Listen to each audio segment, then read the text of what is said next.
हमारी थॉट की पावर कैसे स्ट्रांग हो, जी कि हमारी जो थिंकिंग पावर है वो कैसे स्ट्रांग हो। तो वो स्ट्रांग होती है रेपिटेशन से। मतलब व्हाट यू वांट इज, जो मैं आपकी बात करने के तरीके से समझ पा रहा हूं, आप चाहते हो कि जो भी आप कर रहे हो उसमें आपका माइंड या आपका थॉट इतना स्ट्रांग हो जाए कि अगर आपने सोच लिया मुझे करना है, तो अब आपको किसी भी चीज से कोई फर्क ना पड़े, आसपास में जो भी कोई कुछ कह रहा है उससे आपको फर्क ना पड़े। राइट, फर्क ना पड़े, राइट, यही आप चाहते हैं, है ना? हाँ। तो अब ये कैसे पॉसिबल हो पाएगा? इसका जो तरीका है वो है रेपिटेशन, कि जिस भी तरह की बातों को आप अपने माइंड में रिपीट करते चले जाओगे वो पक्की होती चली जाएगी। इसीलिए इंडिया में एक कहावत है जो आपके भी घर में चलती होगी, जो बोलते हैं कि शुभ शुभ बोलो, सुनी होगी आपने, है ना? जी जी, कि मुंह से उल्टी सीधी बातें मत निकालो। जी, क्यों बोलते हैं? इसीलिए बोलते हैं जो बात मैं आपको कह रहा हूं, क्योंकि अगर आप कुछ उल्टा बोलोगे, चाहे अपने मुंह से बोलोगे, चाहे अपने अंदर ही अंदर अपने आप को बोलोगे, तो धीरे धीरे वो पक्का होता चला जाएगा।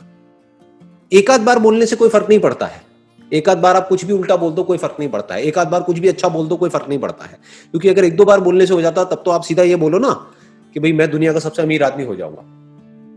जरूरत ही क्या है पढ़ने की, कोई एंट्रेंस की तैयारी करने की, कुछ भी करने की, सीधा बोल दो एक दो बार, सच हो जाएगा। बट ऐसा होता नहीं है।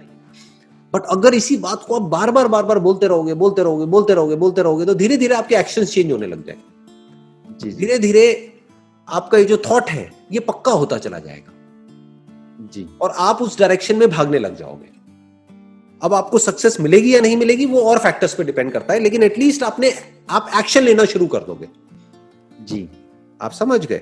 तो अब इसको पक्का कैसे करते हैं? रेपिटेशन से। तो जो भी आप चाहते हो, आप जिस भी तरीके से अपनी लाइफ को देखते हो आने वाले 5 साल बाद, 10 साल बाद, उसको आप रिपीट कर सकते हो अपने माइंड के अंदर जी। तो अब वो धीरे धीरे चीज पक्की होती चली जाएगी।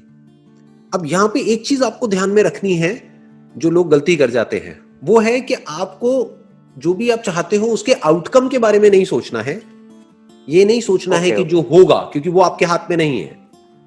राइट, ये नहीं बैठ करके इमेजिन करना है कि मेरा ये एंट्रेंस है वो क्रैक हो जाएगा, क्योंकि अगर आप इमेजिन करते गए करते गए करते गए करते गए, तो उसमें प्रॉब्लम क्या है कि अगर 1% नहीं हुआ आपका, तो आप अंदर से पूरी तरह से टूट जाओगे। राइट जी, टूट जाए। तो अब अगर सोचना है तो क्या सोचना है? बैठ करके अपने किस थॉट को पक्का करना है कि मेरी तैयारी पूरी है।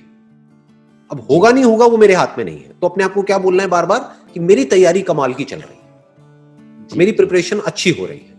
इसको तैयारी को करने के लिए जितनी भी बुक्स पढ़नी चाहिए वो सब मैंने पढ़ ली है, जो भी सिलेबस कंप्लीट करना है वो सब मैंने कर लिया है, मेरी तरफ से कोई कसर नहीं है। अब होना ना होना वो तेरे हाथ में है। अब वो तेरे हाथ में कौन? वो भगवान हो सकता है, भगवान, कोई भी जिसको भी आप मानते हैं। राइट, वो तेरे हाथ में है।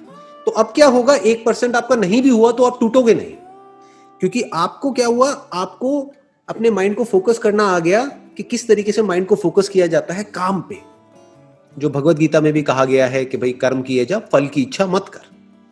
वो इसी एंगल से कहा गया है। उसका मतलब बहुत सारे लोग समझ नहीं पाते हैं, उसका मतलब गलत निकाल लेते हैं। उसका मतलब ये निकाल लेते हैं कि आप बस हार्डवर्क करते चले जाओ। कर्म का मतलब लोग क्या समझते हैं? वर्क। वर्क का मतलब क्या समझते हैं? सिर्फ वर्क मतलब वो जो हम काम कर रहे हैं अपने हाथ पैरों से। कर्म बेसिकली जो है वो थॉट के लेवल पे करने की बात करी जा रही है। कर्म पहले अंदर होता है, बाद में बाहर होता है। तो अंदर जो आप कर्म कर रहे हो वो सही करो जी, उस पे फोकस करो, तो धीरे धीरे जो फल है वो तो आना ही आना है।